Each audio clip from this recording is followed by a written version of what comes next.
రాజకీయాలంటే కొంత గౌరవము. ఓ యంగ్స్టర్స్ గాని కొత్త తరం గాని వాళ్ళు మనం చూసి కొత్త చదువుకున్న వాళ్ళు విద్యావంతులు రాజకీయాల్లోకి రావాలి గాని అసహించుకునే విధంగా భాష ఉండకూడదు అనేటువంటిదే నా భావన.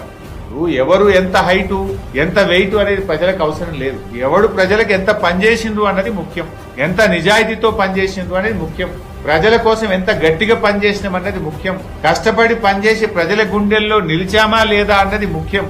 అంతే తప్ప నీ హైట్ ఎంత నా హైట్ ఎంత అని మాట్లాడుకోవడం కోసం కాదు రాజకీయాలు. ఎవరు ప్రజలకు ఎంత చిత్తశుద్ధితో పనిచేసినాం, ఎంత నిజాయితీగా పనిచేసినాం, ప్రజల జీవన ప్రమాణాలను ఎంతవరకు మార్చగలిగినాం అనేది ప్రజలకు ముఖ్యం. దాని మీద దృష్టి పెట్టాలి. ఇప్పుడు కేసీఆర్ గారేమో తన పాలనలో కిట్లు తెస్తే రేవంత్ రెడ్డి గారు కిట్ల పోటీ పడుతుంది.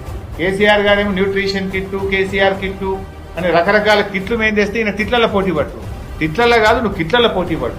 ఇంతకంటే ఇంకా మంచి కిట్లు తీసుకురా, పేదలకు ఉపయోగపడే పనులు చేయి నువ్వు.